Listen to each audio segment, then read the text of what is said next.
I have spent 30 years trying to forget the expression on my father's face that night, but the truth is, that moment was the beginning of my real life. My name is Allison. I am 65 years old today, and I live surrounded by the respect I earned all by myself. But the story I'm about to tell you is not about easy success. It is about a betrayal that came from the person who was supposed to protect me the most. Imagine dedicating every single hour of your time for 10 years to building something from nothing. Imagine waking up before dawn and returning home when everyone is already asleep, just to grow an agency that everyone said would fail. I did that. I took a small loan from my father, Daniel, accepting his condition that the company remained within the family holdings portfolio because he did not trust my ability to handle money. For 10 years, I accepted that leash, convinced that results would change his opinion. But I was wrong. During an elegant dinner in front of business associates, he raised his glass and announced that my younger sister, Vanessa, who had just returned from a luxury master's degree paid for with the profits of my hard work, would become the new general manager. He said she was the future, that she had the credentials I lacked. In that moment, I realized that to them, I was not a daughter or a partner. I was just a craftswoman who had prepared the ground for the queen. But that night, while everyone was applauding, I smiled. I smiled because I knew something they had forgotten. An office is made of walls, but a company is made of people. It all started on a warm June evening in Seattle, one of those nights when the wind blowing from the Puget Sound carries the scent of salt and cold rain. We were gathered in the large living room of my parents' house, a place I had always considered a refuge and which, in a few minutes, would be transformed into a courtroom. My mother, Elizabeth, had taken care of every detail. The crystal glasses sparkled under the light of the chandelier, and the atmosphere was charged with that strange excitement that precedes big family news. My father sat at the head of the table with the usual stern air of a man who commands without needing to raise his voice. Next to him sat Vanessa. Although there were only 6 years between us, it felt like there was an abyss. She was the girl who had spent the last few years studying at the best universities in Switzerland, traveling and attending exclusive circles, while I spent my days at the docks, arguing with ship owners and solving last-minute logistical crises. "Oh, I have an important communication for all of you," my father began, lightly tapping his fork against his glass. Silence fell immediately. As you know, the events and public relations agency of our holding has grown a lot. Allison has done an honest job of getting it started, and for that, we are grateful. I felt a small shiver down my spine. An honest job to get it started. I had built an empire from an office that was little more than a closet in the beginning. I had brought the most prestigious contracts in the city under our name, yet he spoke as if I had merely arranged the furniture. However, he continued without looking me in the eye. To make the international leap we need, we require a modern vision, an academic background of excellence. Vanessa has completed her path with top honors and has brought fresh ideas that will change everything. Therefore, I have decided that starting Monday, Vanessa will assume total management of the agency. Allison will remain as an operational coordinator to support her sister with her practical experience. My blood froze in my veins. Operational coordinator was an elegant way of saying I would become my sister's assistant. I would be the one working behind the scenes while she took the credit and made the decisions. I looked at my mother, searching for a sign of dissent, but she just stared at her plate, nodding slowly. "Dad, can we talk about this in the office tomorrow?" I asked, trying to keep my voice steady despite my heart pounding against my ribs. "There are contracts I have managed personally for years. The clients trust me. That is exactly why Vanessa needs you by her side in the beginning," he replied in a tone that allowed no rebuttal. "But do not confuse client trust with company ownership. You have had your chance, Allison. You have shown you can work hard, but Vanessa has the talent to lead. She is the future. She is more qualified.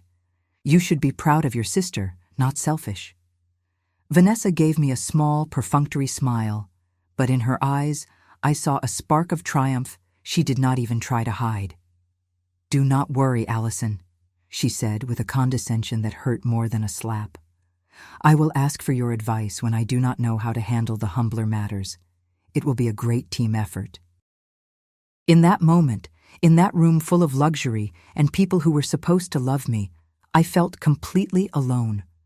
I realized it did not matter how much I had worked, how many sacrifices I had made, or how many sleepless nights I had spent solving problems caused by others. To them, I would always be the less gifted one, the one who had needed her father's initial loan to accomplish anything. My father had always used that loan as a weapon. Every time I tried to assert my autonomy, he reminded me that without his money, I would not even have had a desk to lean on. It did not matter that I had paid back every single cent with interest. Legally, the company was his, and he did with it as he pleased. I sat there motionless while the others began to toast and discuss the new offices Vanessa wanted to renovate.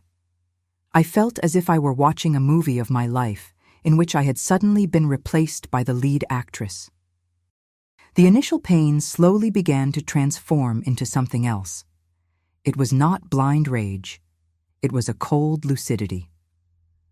I looked at Vanessa, who was already talking about how she would change the logo and which clients she wanted to weed out because they were not elegant enough for her vision. She was talking about people I had known for a lifetime, ship owners who had seen me cry and celebrate, men who had signed million-dollar deals on a paper napkin just because they trusted my word. She knew nothing of that world. She thought a diploma was enough to command in a difficult port like Seattle's. "Excuse me," I said, rising slowly. "I do not feel very well. I think I will go home." My father looked at me with disappointment. "Do not ruin your sister's party with your usual drama, Allison. Sit down and celebrate with us." "I am not ruining anything, Dad," I replied with a calmness that surprised even myself. "I just want to rest. Monday will be a very busy day." I walked out of my parents' house without looking back. I got into my car and sat for a few minutes in the silence of the garage, staring at the steering wheel. I could have cried, I could have screamed, but I did not. I started the engine and drove to the office. It was late, but I knew I had to do one thing before Monday. I entered the agency I had furnished with care, piece by piece. Every painting, every plant, every folder had been chosen by me. I sat at my desk and opened the secret drawer where I kept my personal notebook and copies of the consulting contracts I had signed in my own name over the last 2 years, the ones that did not go directly through the holding. My father thought he owned the company because he owned the walls and the brand. Vanessa thought she owned success because she had a framed piece of paper. They did not understand that in this business, true ownership is not written in notary acts, but in the phone number a client decides to call when they have a problem in the middle of the night. I took the desk phone and dialed a number from memory. I knew that Richard, my lawyer and dear friend, was still in his office. He knew every detail of my situation and had warned me many times that this day might come. "Richard, it's me," I said as soon as he answered. "It happened. They did it in front of everyone tonight." There was a moment of silence on the other end, then a heavy sigh. "I'm sorry, Allison, truly. Your father never understood what he had in his hands." "No, Richard, he doesn't regret it at all," I replied, turning on the desk lamp and looking at the list of my top 10 clients. "But it doesn't matter anymore. I want to activate the plan we talked about. I need you to prepare the documents for the new company by Monday morning, and I want you to check the exclusivity clause of my personal consulting contracts." "Are you sure?" he asked. "If you do this, the break with your family will be total. There is no going back from something like this. The break already happened at dinner tonight, Richard. They broke the pact of trust. I am only saving my future. Vanessa wants the agency. She can have it. I will leave her the office, the chairs, and the computer, but the reputation that cannot be transferred with a toast." I ended the call and began to pack my personal belongings into a box. There weren't many, but they were the ones that mattered. As I worked in the silence of the office, I felt the tension melting away. My father believed he had taken everything from me, but in reality, he had just set me free. I would no longer have to ask permission for every expense. I would no longer have to justify my strategy to those who hadn't set foot in the office for months. I went home just before dawn. I lay on the bed, but I could not sleep. I thought about what the following Monday would be like. I imagined Vanessa walking in with her expensive clothes, ready to give orders to people who did not respect her. I thought about my father, convinced he had secured the family legacy. I was tired, mortally tired of fighting to be seen, to be appreciated. That night, I decided I would never again allow anyone, especially someone of my own blood, to tell me what I was worth. If my father thought an MBA was worth more than 10 years of sacrifice, then it was only right that he learned the lesson the hard way. The next morning, which was Sunday, I woke up with a strange sense of peace. The weight I had carried for years, the need to please Daniel, had vanished. I went to the kitchen and made coffee, looking out the window toward the Sound. The port was there, immense and indifferent to human squabbles, but I knew that among those docks there were people about to receive unexpected news. I took my notebook and began writing a list of names. They were not just clients, they were friends. Men I had helped when their ships were blocked or when unions threatened strikes. I knew exactly what to say to each of them. I would not speak ill of my father or Vanessa. I did not need to. I would only tell the truth, that I was opening my own firm and that I, and only I, would be managing their interests from then on. I knew the legal battle would be difficult. My father had powerful lawyers, but I had something he could not buy: technical knowledge of every single open case and a human relationship with the agency's operational staff. Sunday afternoon, I received a message from Vanessa. She asked me to meet at the office an hour early on Monday to align procedures. I smiled as I read those words, procedures. She wanted to talk about charts and folders when real problems were solved with a handshake and a given word. I replied simply, I will be there. That night, I slept as I hadn't in months. There was no longer the anxiety of having to prove something. There was only the expectation of a new beginning. I was Allison. I was 34 years old, and I was about to take back everything that was mine, piece by piece, contract by contract. The family holding was about to discover that an empire without foundations is just a pile of gilded stones.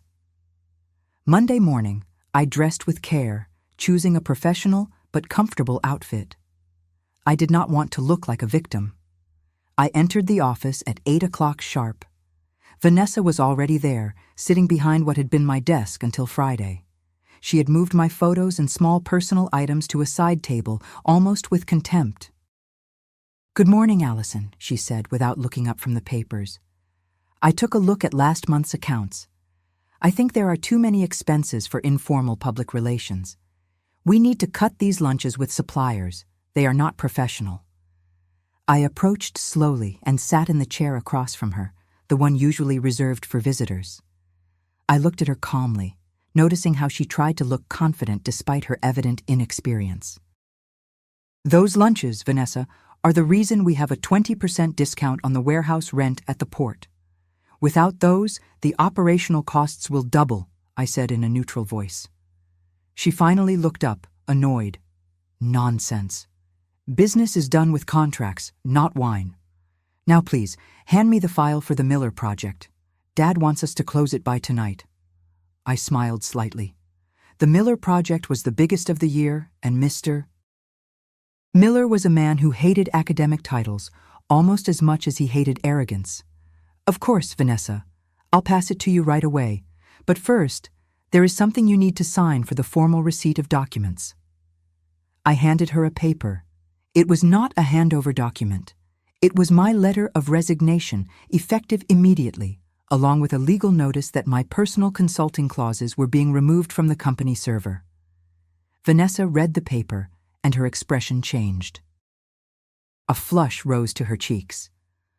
"What does this mean?" she stammered. "You can't leave just now when I'm taking command.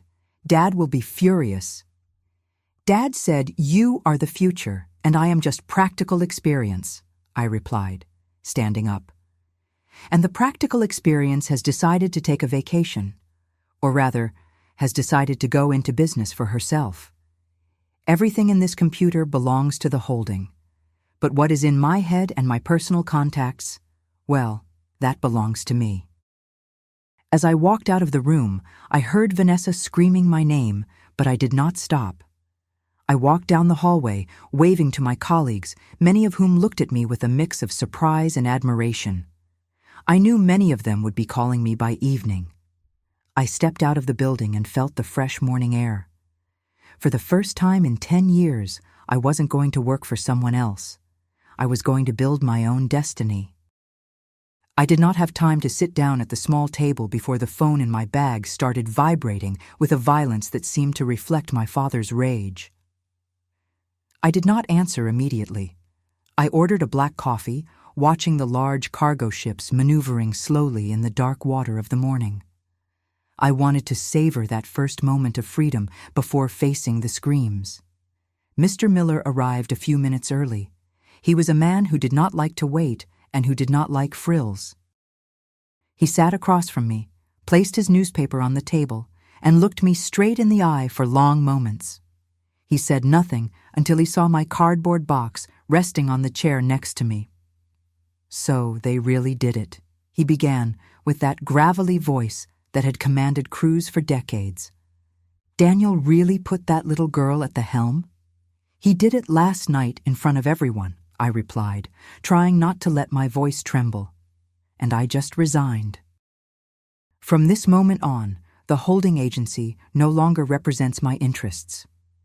Miller smiled, a rare gesture for him. "Your father is a great industrialist, Allison, but he understands nothing about people. He thinks command is inherited like a gold watch, but command is earned on the docks, in the rain, solving the messes that others create. What will you do now?" "I am opening my own office. I have already spoken with my lawyer. I just need to know if your word still holds value, Mr. Miller." The man leaned forward, ignoring the phone that continued to ring in my bag. "Allison, I do not sign contracts with corporate acronyms. I sign contracts with people. If you are out, I am out." Vanessa would not know a bow from a stern, even if they drew it for her. "Tell your father that I want you to manage my project or no one manages it." At that moment, the phone stopped ringing for a second, only to start again immediately. I apologized to Miller and answered. My father's voice exploded in the receiver so loudly that I had to move it away from my ear. "What have you done?" he screamed. "They told me you walked out of the office like a madwoman. Vanessa is in tears. She says you stole documents and that you are threatening her. Come back right now and apologize to her. Allison, do not force me to come and get you." "I am not a madwoman, Dad," I replied. "And Vanessa is not in tears because of the documents. She is in tears because she realized she has no idea how to manage the Miller account you just gave her. I am sitting with him right this moment. Do you want to talk to him?" There was a sudden silence. On the other end, I could hear my father's heavy breathing, that silence he used to intimidate his employees. "Do not dare involve the clients in your childish squabbles," he hissed. "Miller has been a family friend for 30 years. Miller is a businessman, Dad, and business is done with those who know how to do it. I am not coming back to the office. My resignation is on Vanessa's desk. If you want to discuss the liquidation of my personal shares, call Richard. I am done being humiliated for your idea of family." I hung up the phone before he could reply. I felt emptied, but strangely strong. Miller looked at me with a nod of approval. "Welcome to the world of adults, girl," he said. "The ones who decide for themselves." The rest of the morning passed in a whirlwind of phone calls. It wasn't me calling, it was them. The office employees, the ones I had hired and trained myself, were calling me from payphones or the bathrooms to ask what they should do. Vanessa had entered the office screaming, trying to change passwords and computer settings, but she didn't even know where the physical backups were kept. It was total chaos. In the afternoon, I went to Richard's office. The space was sober, full of binders and that smell of old paper that gave me security. He was waiting for me with a stack of papers ready for signature. "Your father has already called 3 times, Richard said without stopping his writing. "He threatened to sue you for theft of company secrets. I explained to him that the contacts you built, based on your personal reputation, are not the property of the holding. He screamed that you are a traitor." "And my mother?" I asked with a knot in my throat that wouldn't go away. "Your mother called me in tears. She says you are destroying the family, that you should put aside your pride for the sake of the Valenti name. She asked me to convince you to return, promising that Vanessa would give you more autonomy." I smiled bitterly. More autonomy, as if I were a child being allowed to play a little longer in the garden. "No, Richard. I spent 10 years building their name. Now I will build mine." After leaving the office, I decided to go home to take a breath, but I found my mother's car parked in front of my door. Elizabeth was waiting for me, sitting on the steps with a tired look that almost made me feel guilty. Almost. "Allison, please," she began as soon as she saw me. "Your father is beside himself. He had high blood pressure this morning. Vanessa won't stop crying. Why do you have to be so hard? She is just your sister. She just wanted to prove what she is worth." "And me, Mom? Am I worth nothing?" "I worked for 10 years without a day off. I paid the debts Dad had accumulated from his old business thanks to my agency. Where were you when I came home at 11 at night with my hands shaking from exhaustion? You were at dinner with your friends, bragging about how good Vanessa was at university." My mother lowered her gaze. "We knew you were strong, Allison. You always make it. Your sister needs help, a guide. Dad thought that by working together, you would become invincible." "Working together means respecting each other," I replied. "Dad put her above me to humiliate me, to remind me that without his initial capital, I would be no one. Well, now we will see what his capital is worth without my work." "You are cruel," she whispered. "Your father gave you everything. My father gave me a loan that I paid back with interest. Everything else I took with the strength of my will. Tell Vanessa that if she wants the agency, she must learn to manage it. I am no longer her nanny." I went into the house and closed the door, leaving my mother on the street. I sat in the darkness of the living room, without turning on the light. The silence was interrupted only by the distant sound of the trains leaving the station. I felt a deep sadness, not for the loss of the company, but for the realization that my family only loved me as long as I was useful and submissive. In the following days, the situation worsened. Vanessa had tried to organize an event for an important international client, convinced that her degree gave her an automatic advantage. She had ignored the long-time suppliers, the ones I had relationships with for years, trying to renegotiate prices aggressively, convinced that the holding's name was enough to bend them. The result was a disaster. The suppliers stopped answering the phone. The caterers doubled their prices. I received desperate messages from my former colleagues. "Allison, we don't know what to do. Vanessa canceled the flight reservations for the delegation because she says they cost too much. Now we can't find seats, and the event is in 3 days. Dad is screaming at everyone." I read them and did not respond. It wasn't out of malice, it was out of necessity. If I had intervened, I would have confirmed their idea that they could treat me however they wanted because I would always solve everything. They had to collide with reality. One evening, while I was arranging new files in my small temporary office that I had rented in a hurry, I heard a knock at the door. It wasn't my father, and it wasn't my mother. It was Vanessa. She looked much younger than her age, with her makeup slightly smeared and a bewildered look I had never seen before. "Can I come in?" she asked almost without a voice. I let her in, remaining standing behind my makeshift desk. I didn't want to be rude, but I didn't want to give in either. "Allison, I can't handle the international account. They threatened to withdraw from the contract. Dad says it's your fault because you sabotaged the suppliers, but I know that's not true. They are asking for you. They only want to talk to you. I haven't sabotaged anything, Vanessa. Suppliers are people, not numbers on a chart. If you treat them with arrogance, they turn their backs on you. It is the first lesson learned in this business, but you were too busy studying theory to understand it. Help me, please, just for this event, then I promise I will try to learn. I looked at her, and for a moment I felt almost a touch of compassion. But then I remembered her triumphant smile at dinner, the way she had moved my personal things on Monday morning as if they were trash. No, Vanessa. If I help you now, Dad will say you were right, that I am just a very good assistant. You wanted command. Manage it. Call the suppliers one by one, apologize, and accept their conditions. It's the only way. I can't apologize. Dad would say I am weak, she cried with a hint of the old arrogance. Then lose the contract. The choice is yours. Vanessa left, slamming the door. I knew she would go back to our father and report everything, and he would call me again to insult me. Sure enough, 10 minutes later, the phone rang. "You are a snake, Allison," he yelled. "Your sister comes to you for help, and you shut the door in her face after everything I've done for you. You will regret this. I swear I will use every bit of my influence in this city to make sure no one ever works with you again.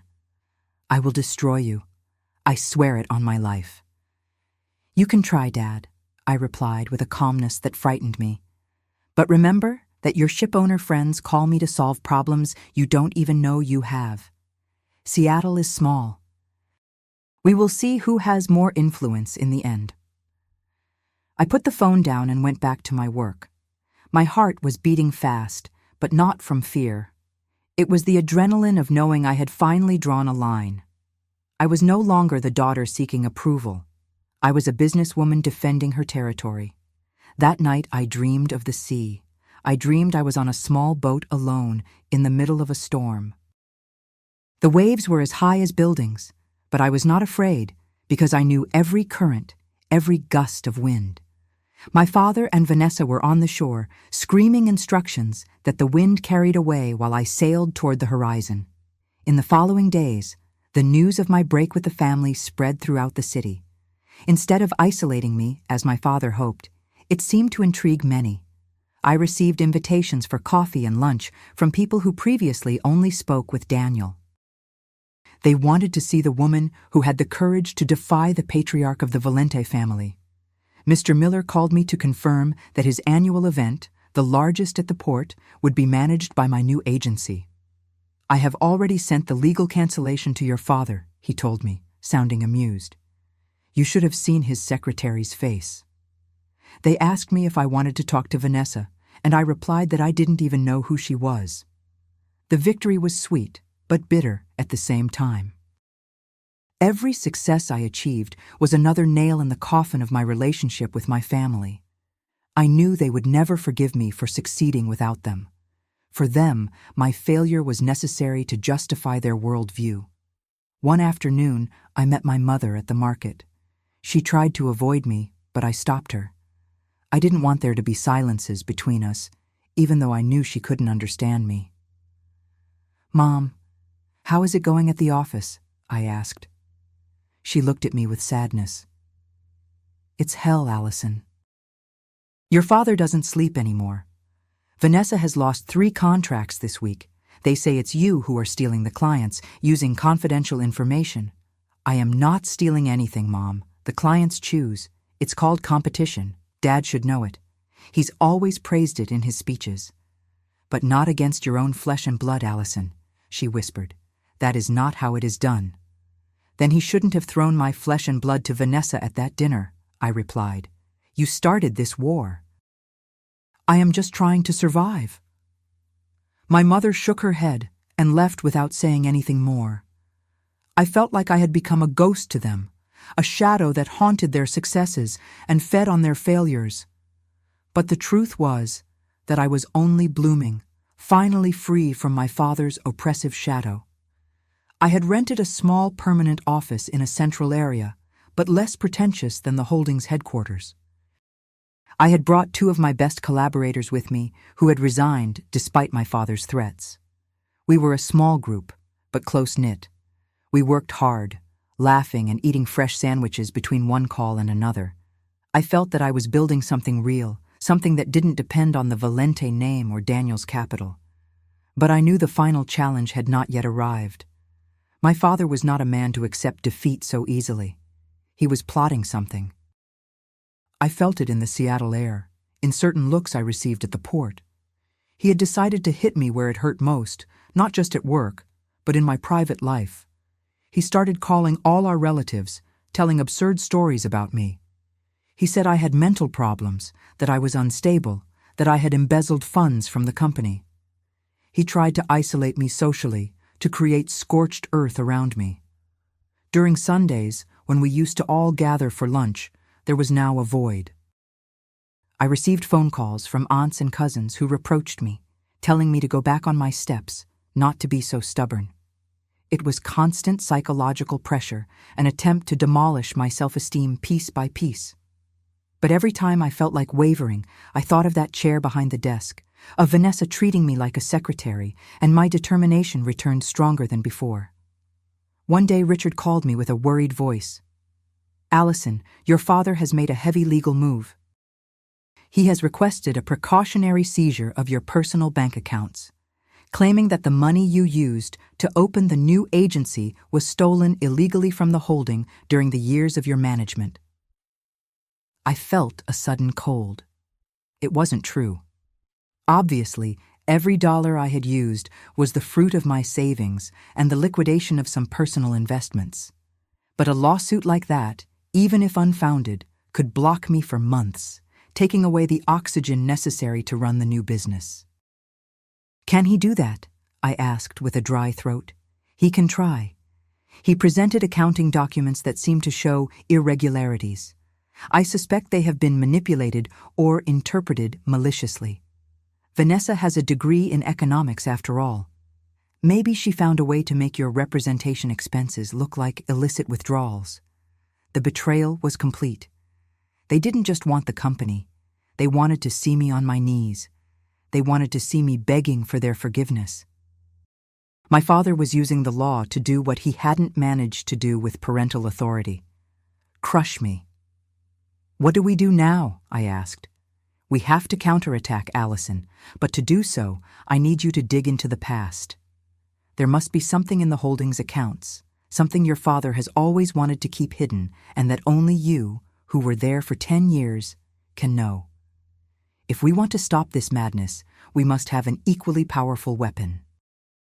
I stayed in silence, looking at the rain that started to fall on the rooftops of Seattle. I never wanted to get to this. I never wanted to dig into my family's mud. But they had left me no choice. If they wanted total war, they would have it. There was an archive, an old paper archive that my father kept in a warehouse outside the city, far from the prying eyes of the new management. There were the documents from the 80s, the ones from the foundation of the holding, before I joined. I knew that the truth about how that initial capital was really accumulated was hidden there. I put on my coat and took the car keys. The rain was increasing, washing the streets of Seattle, but it couldn't wash away the bitterness I felt. I was about to do something that would change everything forever. I was about to open the Pandora's box of the Valente family. As I drove toward the warehouse, I thought about Vanessa and her degree. I thought about my father and his pride. They didn't know that their craftswoman knew the secrets of every single stone of their empire, and that, if pushed to the limit, she would not hesitate to make it all collapse to defend her own truth. I arrived in front of the iron gate of the warehouse. It was dark and deserted. I felt the beat of my heart in my ears, a frantic rhythm that told me there was no more room for doubt. I inserted the key into the rusty lock. The iron creaked, a mournful sound that seemed like a warning. I entered the dusty silence of the deposit, surrounded by boxes containing decades of lies and successes. My search had just begun, and I knew that what I would find would definitively destroy the image of the great Daniel Valente. The warehouse on the outskirts was a place that time seemed to have forgotten, a mass of sheet metal and concrete that guarded the secrets of the family under a layer of dust thick as fog. When the door creaked open, revealing the dark interior, I felt a shiver that had nothing to do with the cold of the rain falling outside. I was there to betray, or at least that's what my father would have accused me of if he had seen me. But as I took the first steps among the metal shelves, I realized that the true betrayal had been his, consumed between crystal toasts and false smiles.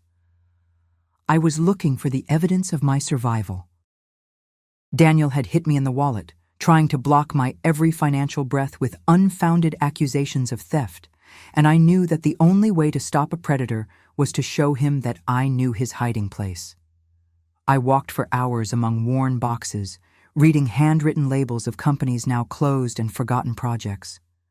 The scent of old paper and humidity took me back to when, as a child, I followed my father to his first offices, looking at him as if he were an infallible giant.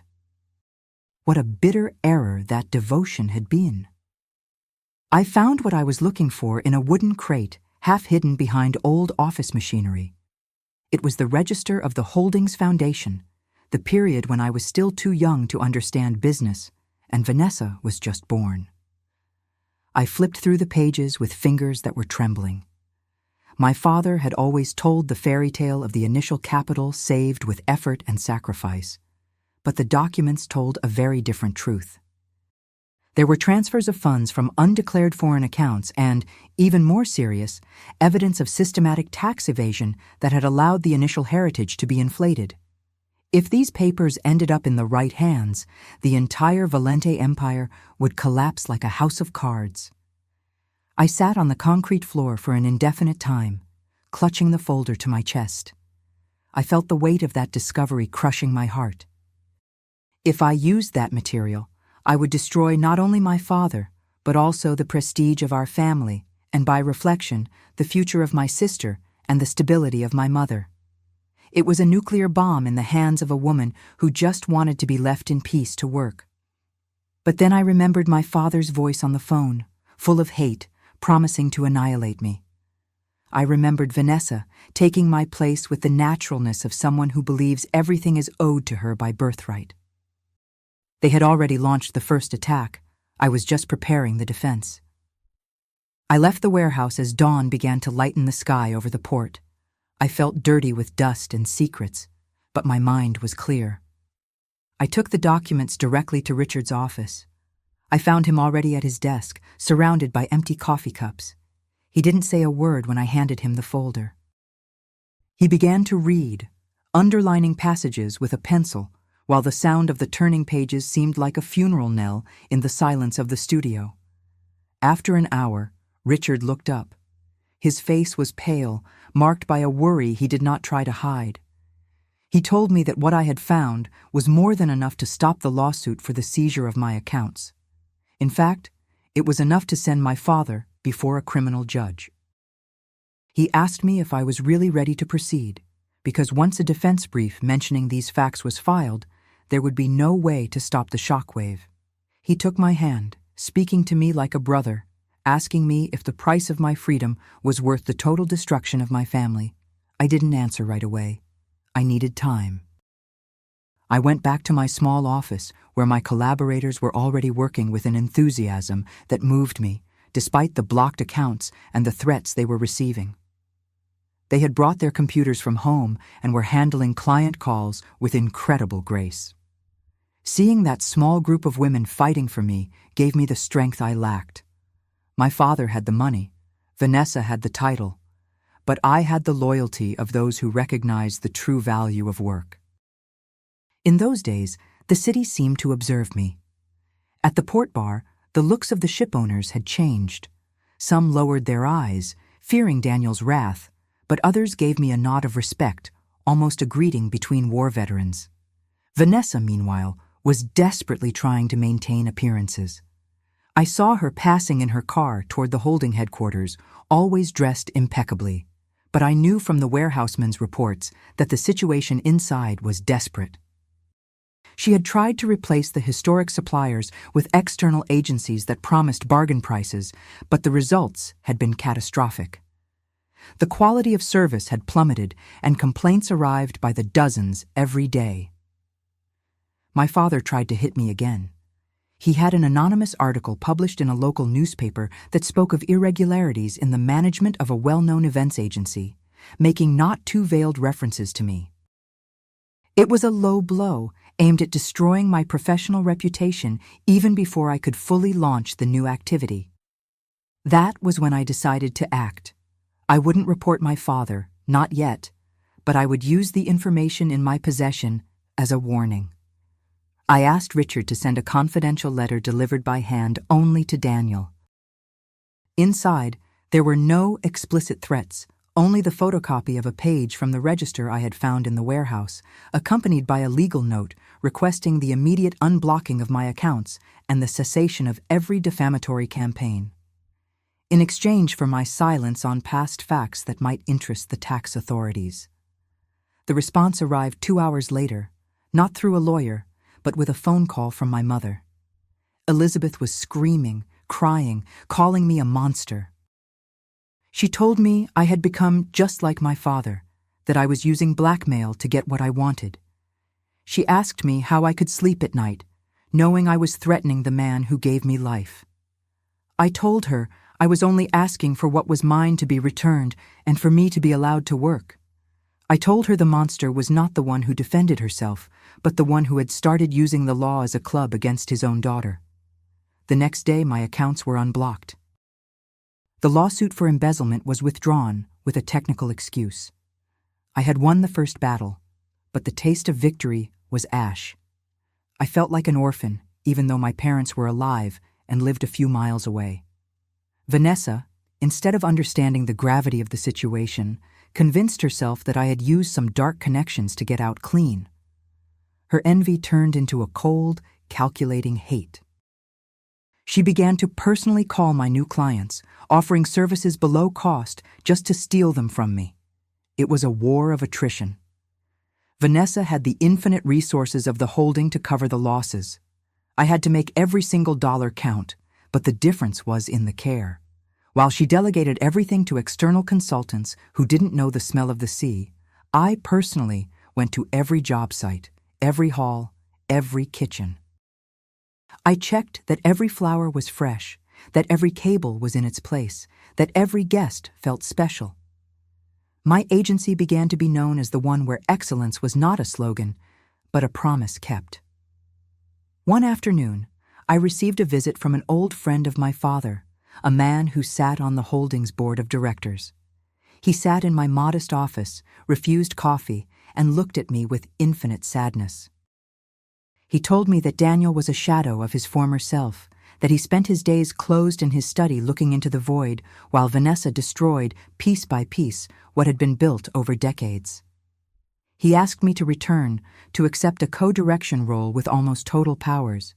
He told me the company was dying and only I could save it. And Vanessa, I asked. Vanessa would stay as the face of the company for the prestige of the name, but you would have real control. Your father is ready to sign any agreement, provided you return to fix things with the clients who are leaving. I laughed. It wasn't a laugh of joy, but of incredulity. They wanted me to return to do the dirty work, to save face for those who had humiliated me, while still leaving the title and the honor to my sister. They wanted me to be once again the invisible engine that pushes a machine driven by someone else. Tell my father that the answer is no, I replied firmly. I will never return under his roof, neither professional nor personal. I have built my own space, and I will not trade it for a title of co-director in a company he decided to destroy for pride. If the company is dying, it's because he preferred appearance over substance. I choose substance. The man left shaking his head, murmuring that I was as stubborn as Daniel. But it wasn't stubbornness, it was dignity. I knew that by accepting, I would return to a gilded prison, where every success of mine would be attributed to Vanessa's vision, and every error would be a personal failure. The news of my refusal reached the Valente home like a definitive declaration of war. My father, wounded in his last attempt at manipulation, decided to play the only card he had left: public dishonor. Rumors began to circulate that I had refused to help the family in a moment of crisis out of pure selfishness, that I was enjoying my sister's difficulties, and that I was an ungrateful daughter spitting on the plate I had eaten from. That social pressure was hard to bear. Many relatives stopped speaking to me. At holidays, my place at the table was empty, and no one pronounced my name. I had become the taboo of the family, the example not to follow, the black sheep who had preferred her own ambition over the unity of the clan. It hurt, of course. I sometimes cried in the evening, looking at old photos of when we were happy, or at least when I believed we were. But then I looked at my client register. I saw the new contracts arriving because people trusted me, and I understood that the price of my freedom was solitude. Vanessa, meanwhile, made the fatal mistake. In a desperate attempt to regain ground, she agreed to organize an international summit for a group of Asian investors who wanted to enter the port of Seattle. It was a massive event with vast political and commercial implications. Vanessa wanted to show everyone, and especially Daniel, that she could handle something much larger than anything I had ever done. She surrounded herself with big PR firms, spent insane amounts on scenery and logistics, but neglected the fundamental details that only those who know the territory can manage: customs authorizations, relationships with port unions, and private security. I observed from afar. I knew that summit would be the definitive test. If Vanessa succeeded, my agency would remain a small local reality. If she failed, it would be the end of the holding. I didn't feel joy in seeing the danger they were in, but I felt a sort of professional detachment. I had warned Richard that if there were legal problems related to that event, I wouldn't lift a finger. 3 days before the summit, a sudden strike broke out at the port. The workers were protesting over a matter of shifts and safety that Vanessa had ignored months before, refusing to meet the union representatives because they were not on her level. The port was blocked. The Asian investors were about to arrive, and there was no way to get the materials for the setup into the reserved areas. Vanessa was in total panic. Office reports said she spent hours screaming on the phone at unionists, threatening lawsuits that did nothing but fuel the fire of the protest. Daniel tried to intervene, but the workers didn't want to talk to him. They considered him part of the old system, a man who had delegated management to an arrogant girl who didn't respect them. The situation was at a stalemate. The investors were threatening to cancel everything and move their capital to other ports. It was a disaster of national proportions. I received a call from Miller. He told me that the port workers had mentioned my name. They said the only person they were willing to sit at a table with to find an emergency agreement was me. I felt the weight of responsibility pressing down on me. I could have stayed home and watched their final failure, or I could step in to save the honor of the city and, indirectly, the family that had cast me aside. It was the moment I had always feared and hoped for at the same time. I drove to the port that very evening. There were no spectacular lights or red carpets there, only men in work clothes with faces marked by fatigue, gathered around a makeshift fire near the gates. They saw me arrive in my old car, without drivers or security, and they opened a path for me as I passed. There was no need for academic titles or Swiss master's degrees in that moment. There was only a need for the truth. I sat with them on wooden crates. We talked all night, not about grand systems, but about respect, shifts, safety, and the dignity that my sister had trampled on without even realizing it. I explained the importance of the summit to them, not for the holding's profits, but for the future of their children and the port itself. I made them a promise. If they unlocked the situation for those 3 days, I would personally see to it that their demands were brought to the highest levels, with or without my father's approval. At dawn, the strike was lifted. The workers returned to their posts, and the trucks began to enter the summit area.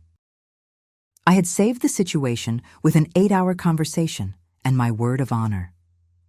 Driving home, I passed the holdings headquarters and saw the lights on in Vanessa's office. I imagined her frustration knowing that her artisan sister had resolved in one night what she couldn't manage in weeks. But I felt no triumph, only an immense exhaustion. I had proven my value in the most indisputable way, but I knew this wouldn't bring peace to the family. Instead, it would make the abyss between us even deeper.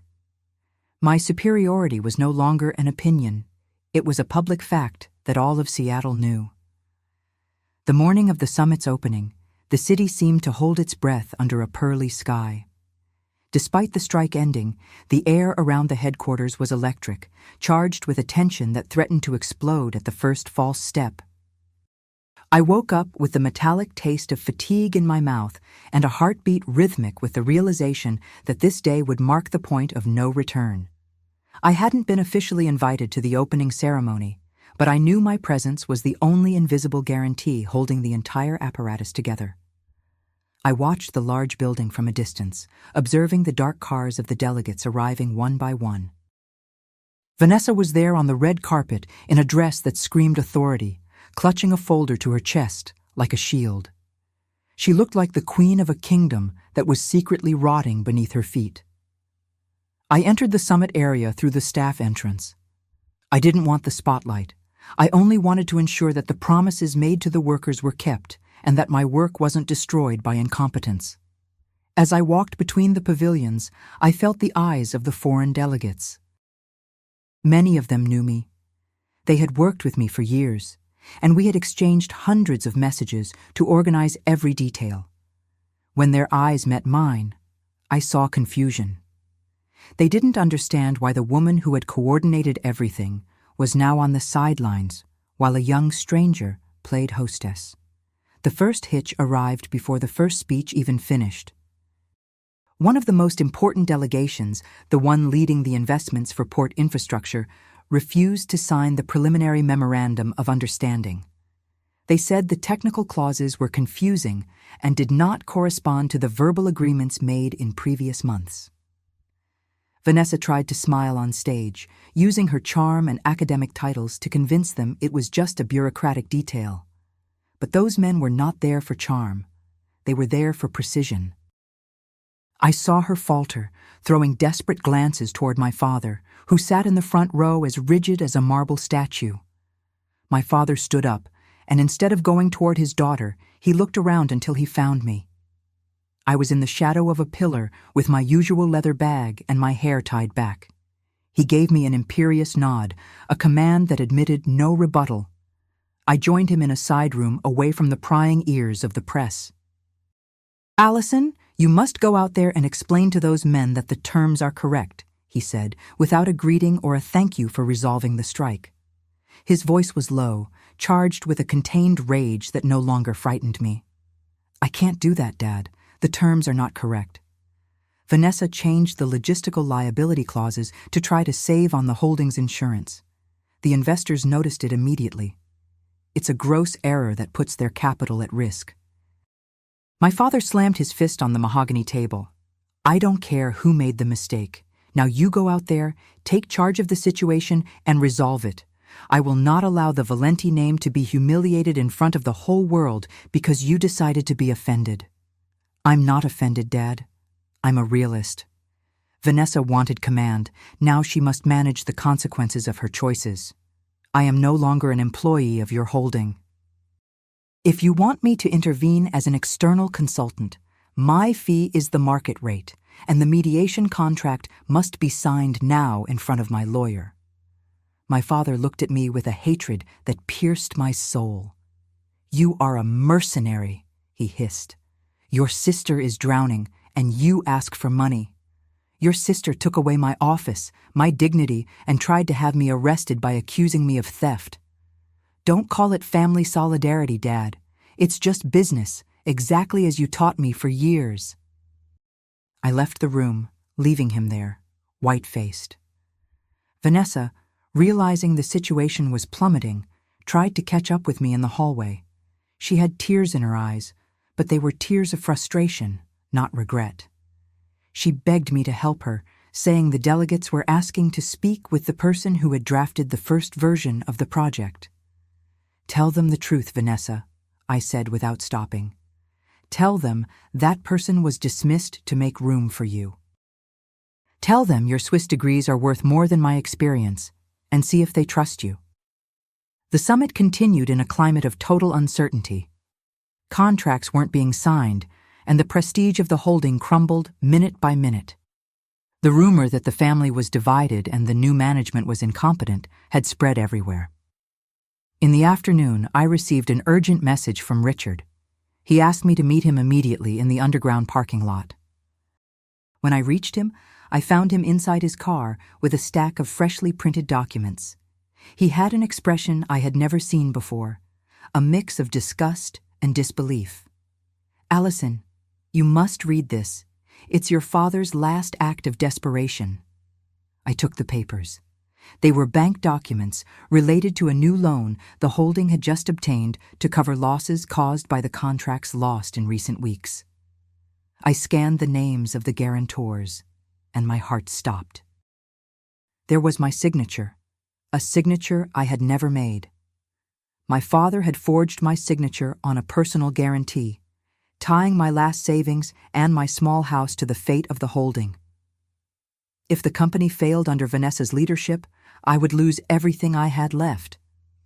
"It's a forgery, Richard," I said with a dry throat. "I never signed this document.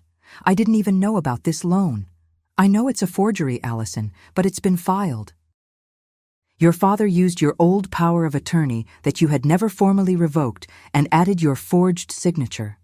He thought you would never find out, or if you did, you would never have the courage to report him so as not to send him to prison."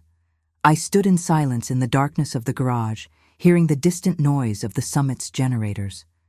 The betrayal had reached a depth I didn't think possible. It was no longer just a matter of power or an office. It was a direct attack on my existence, my security, and my future. My father was ready to sacrifice me to save Vanessa's honor and the stability of his empire. In that moment, the last bit of filial affection I felt for Daniel Valente died definitively. "What do you want to do?" Richard asked, placing a hand on my shoulder. "If we proceed with a complaint for forgery, your father faces prison. The bank will immediately withdraw the credit line, and the holding will fail within 24 hours. Vanessa will have nothing left to manage. I want you to prepare the document, Richard, but don't file it yet. Tomorrow morning is the final session of the summit, where they are supposed to announce the major investments. I want you to be there with me. We will use this document for the final confrontation." I went home and spent the night staring at the ceiling. I thought about when I was a child, and my father would take me to see the big ships, telling me that one day I would be the one deciding their fate. I had believed every word. I had built my life around his dream, only to discover that the dream had no place for me except as a sacrificial victim. I felt a glacial calm flowing through my veins. There was no more room for pain, only for action. The next morning, the atmosphere at the summit was ghostly. The local papers had already begun talking about imminent failure for the holding and the flight of investors. Vanessa tried to maintain control, but her orders were ignored by the staff, who now looked to me for every minor need. My father was sitting in his private office inside the convention center, surrounded by lawyers and consultants, desperately trying to plug the holes in a budget that was leaking everywhere. I entered the office without knocking. Richard was by my side with the black folder containing the evidence of the forgery. My father looked up, and for the first time, I saw fear in his eyes. It wasn't the fear of a father for his daughter, but the fear of a powerful man seeing his throne wobble. "Allison, this is not the time," he said with a thin voice, trying to maintain authority. "We have a session in an hour. Vanessa must announce the agreement with the Asian investors." "The only agreement Vanessa will announce today is her retirement, Dad," I replied, placing the forged document on his desk. I've seen the guarantee. I've seen my forged signature. The silence that followed was so thick it seemed to suffocate the room. My father's lawyers looked at each other, lowering their gaze. They knew, everyone knew, and no one had said anything. Vanessa walked in at that moment, trying to say something about a supplier refusing to deliver flowers for the final banquet. She stopped when she saw the document on the desk. "What does this mean?" she asked, looking first at me and then at our father. "It means Dad tried to steal my future to cover your failures, Vanessa," I said, looking her straight in the eyes. "It means that while you were playing at being a manager, he was committing a felony using my name. Did you know about this loan too?" Vanessa looked at her father, then at the document. I knew we needed urgent funds to guarantee the Asian contract. Dad said it was all under control, that you were in agreement because you were part of the family. I was never in agreement to put my life up as collateral for your incompetence, I replied, with a coldness that made her back away. Now listen to me carefully, both of you. Richard has the complaint ready right here. If Vanessa does not resign irrevocably from every position within 30 minutes, and if Dad does not sign the transfer of my shares and the immediate revocation of that fraudulent loan, we will hand everything over to the prosecutor and the bank. My father tried to stand up, but his legs seemed unable to support him. You want to destroy me, Allison? You want to send your father to prison? You destroyed yourself the day you decided a forged signature was worth more than your daughter, I said. You have 30 minutes, not a second more. I walked out of the room and sat on a marble bench in the lobby, watching the delegates pass by. I felt as if I were suspended in a void. Vanessa reached me shortly after. She sat next to me, crying silently. She did not try to touch me. She knew she was not allowed to. "Why do you hate me so much, Allison?" she asked. "I only tried to make Dad proud. I studied so hard. I wanted to take the company to another level. I didn't think it would end like this." I told her that I did not hate her, but that I felt a profound sadness for her. I told her that she had spent her life being told who she had to be by a man who would not hesitate to sacrifice even her if it served to save himself. "You never managed the agency," I said. "You were just his tool to try to control me, but the control is over." "And now, what will become of us?" she asked. "You will stay with what you have built, a name that no one respects anymore, and a company emptied of its real value. I am leaving, but I am not leaving empty-handed. I am leaving with my honesty and with the respect of the people at the port, things that no Swiss master's degree and no forged signature can ever give you." Richard came out of the office shortly after, giving me a nod of understanding. My father had signed everything. He had yielded before the threat of prison and public dishonor. I had obtained my legal freedom, but the price had been the definitive destruction of my family. There was no triumph in my heart, only an infinite exhaustion and the desire to smell the sea far from that palace. As I headed toward the exit, I saw the Asian delegates leaving the convention center. The summit had failed. The Valente holding would not get the investments, and the financial collapse was now inevitable. They had lost everything by trying to take everything from me. I stopped for a moment on the threshold of the building, looking at the port of Seattle shimmering under the afternoon sun. I knew that many of those men would call me by evening to ask me to manage their new projects privately. I got into the car, and for the first time in weeks, I breathed deeply. The battle was over. I had protected my future and showed my father that his craftswoman was much more dangerous than he had ever imagined. But as I drove toward my small house, the one I had risked losing because of a forgery, I felt that the true challenge was yet to come. I had to learn to live with the void that had been created, with the silence of a mother who would never forgive me and of a father who now feared me as an enemy. The catharsis had not been an explosion, but a slow sliding away of illusions. I had won, But I was left alone in the middle of a city that now looked at me with fear and respect. The story of the Valente family had become a bitter legend in the port cafes. It was the tale of how a patriarch's pride had destroyed the only person who could have really saved his kingdom.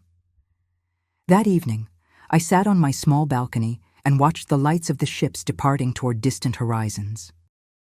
I knew that the next day I would start over with my studio, with my collaborators, and with the awareness that my value did not depend on a signature on a piece of paper, but on the strength I had found within myself to say no to those who wanted to cancel me.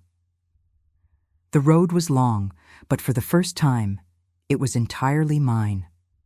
As the darkness enveloped Seattle, I heard the sound of the sea in the distance.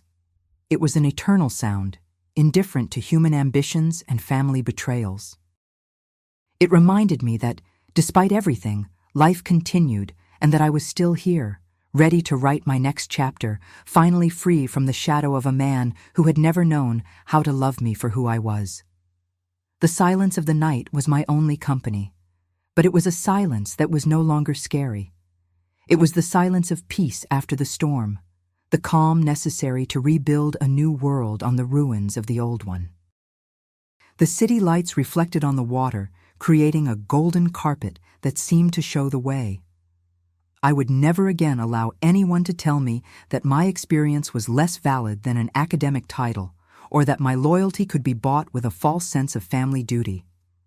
I had learned the most important lesson, that true inheritance is not made of company shares or marble palaces, but of the ability to look at yourself in the mirror every morning and recognize a free woman.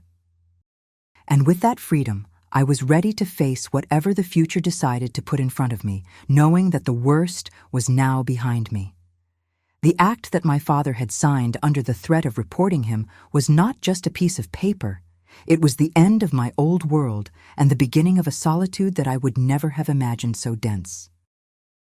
When I left that office for the last time, I heard the sound of my footsteps echoing in the deserted corridor, a sound that seemed to mark the collapse of an entire dynasty. I did not turn to look at Vanessa, who had remained motionless on the chair, nor at my father, who stared into the void with the eyes of a man who has just discovered he is not invincible. I knew that on that day the Valente holding had ceased to exist in the heart of the city, even if the walls would remain standing for some time. The following weeks were a whirlwind of frantic activity and deafening silences. The news of the forgery and my definitive detachment had spread like an oil slick in the port. Many of the ship owners who used to frequent my parents' house began calling my small office, seeking not only my services, but almost apologizing for not having understood the situation sooner. Richard worked tirelessly to clean up my financial position. Every debt my father had tried to saddle me with was contested and removed. Seeing my name return free from those toxic bonds was like breathing again after being underwater for years. But every legal victory brought with it an emotional weight. Every document I signed was another brick I put between me and my family. My mother tried to talk to me one last time, on an afternoon of thin rain. She came to my new office, looking with disdain at the small space and the still bare white walls. She told me that Daniel had fallen into a deep depression and that Vanessa had decided to leave Seattle to move to another city, unable to bear the looks of the port people. She accused me of having destroyed my sister's life, of having taken away her self-confidence just as she was blossoming. I listened to those words without interrupting her. I realized that my mother would never see the truth. For her, my sacrifice was a natural duty, while my self-defense was an unforgivable sin. I replied that Vanessa was not a flower that was blossoming, but an adult woman who had agreed to participate in a deception against her sister. I told her that my love for them was not a license to destroy me. That was the last day I saw my mother. The break was definitive, a clean cut that left a scar that even today, decades later, I feel pulsing when the wind blows from a certain direction. I threw myself into work with a ferocity that surprised even me. My agency grew exponentially. I no longer needed to ask permission to invest. I no longer had to justify my intuitions to those who lived only on theory. I began to manage the largest maritime events in the Pacific. People sought out Allison not because I carried the Valenti surname, but because they knew that if there was a problem, I was the one who solved it. I hired many of my old collaborators who had fled the holding after my departure. Together, we created a reality based on mutual respect and competence, not on blood or patriarchal hierarchy. My father tried to sell the holding a few months later, but the value had plummeted. Without the key contracts that had passed to me, and with the reputation tarnished by the forgery scandal, the company was just an empty shell. He had to sell the family estate and move to a smaller house in a less prestigious area. I never saw him in that new environment, but Richard told me that the man, who had been the terror of the port, now spent his days reading old newspapers, refusing to speak to anyone other than his wife. Vanessa in her new city started working in a large consulting firm, but she returned to being one of many, an employee among thousands, without the pedestal her father had built for her with my sweat. Time is a strange master. It heals wounds, but does not erase scars. For years, I lived with the ghost of what we could have been if my father had been a different man. I often wondered if I had done right to be so hard, if I shouldn't have forgiven to maintain the unity of the family. But then I looked at my company. I looked at the women I had helped to grow professionally and the peace I had found in my home, and I knew I had made the only possible choice. Nothing healthy can be built on a foundation of lies and abuses. Today, at 65, I look back at that 34-year-old woman trembling in the warehouse among the old dusty files, and I feel an infinite tenderness. I wish I could tell her that everything will be fine, that the solitude she feels now will turn into a freedom she will come to cherish. I wish I could tell her that the respect she will earn will be much more solid than the approval she desperately sought from a father who didn't know how to give it to her. Seattle is still there outside my window. The port continues to move, the ships continue to arrive and depart, indifferent to the human tragedies consumed on its docks. The Valenti holding is now only a faded memory, a name that the new generations of ship owners do not even know. My agency, instead, is a point of reference, a reality that I have passed on to a young woman who is not my biological daughter, but who has the same fire in her eyes that I had then. I taught her that power is not inherited and is not stolen, but is built with honesty and the ability to stand even when everything seems to collapse. My father died a few years ago. I did not go to the funeral, not out of hate, but out of respect for the woman I had become. I knew that my presence would only fuel further tensions, and I did not want my final goodbye to be stained by more recriminations. I preferred to climb a cliff above the sea and throw a small flower into the water, saying goodbye to the man who gave me life, but who had never known how to see who I truly was. Vanessa sent me a letter after the funeral, a short text where she said that Dad had asked about me in his last days. I do not know if it is true or if it was a final attempt to make me feel guilty, but I decided to believe it was a signal of peace. I replied, wishing her good luck for her life, and that was our last contact. Life has given me much, but it also took away the possibility of being the daughter I would have wanted to be. I learned that sometimes the only way to honor oneself is to distance oneself from those who want you to be small so they can feel big. Dignity is a garment that costs dearly, often paid for with the dearest affections, but it is the only one that never goes out of style, and that allows you to walk with your head held high in every room and on every dock. Looking at the sunset over this port, which has been the theater of my war and my victory, I realized that the greatest lesson was the discovery of my own strength. I was not a victim. I was a fighter who knew how to transform a betrayal into a rebirth. And if I am here today telling you this story, it is because I hope that someone, hearing my words, finds the courage to say no to anyone who tries to usurp their value in the name of a bond that does not deserve that name.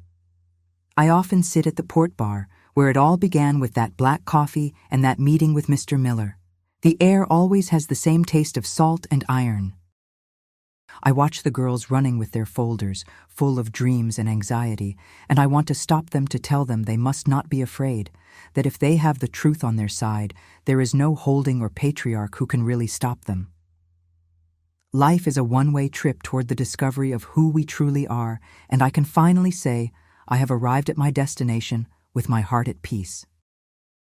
I know well that there are women today who are living what I lived, people who feel suffocated in environments that should be safe and that are instead traps of manipulation.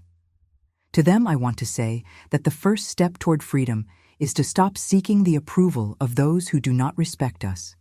The pain will pass, the anger will subside, but the honor of having defended your truth will remain forever like the light of a lighthouse that never goes out, not even in the darkest storm. I thank you from the heart for listening to me today, for allowing me to share with you these memories so personal and at times painful. It has been an honor for me to tell you how I transformed a great injustice into a life I am proud of. If my story touched you, or if you found yourself in some way in my words, I ask you to leave a like and subscribe to this channel to listen to other stories. Share this video with someone you think might need a bit of courage today, because sometimes knowing that someone else made it can make all the difference in the world. And now tell me in the comments where you are listening from today. I really like to imagine the places where my words arrive. Thank you again from the bottom of my heart for listening to me.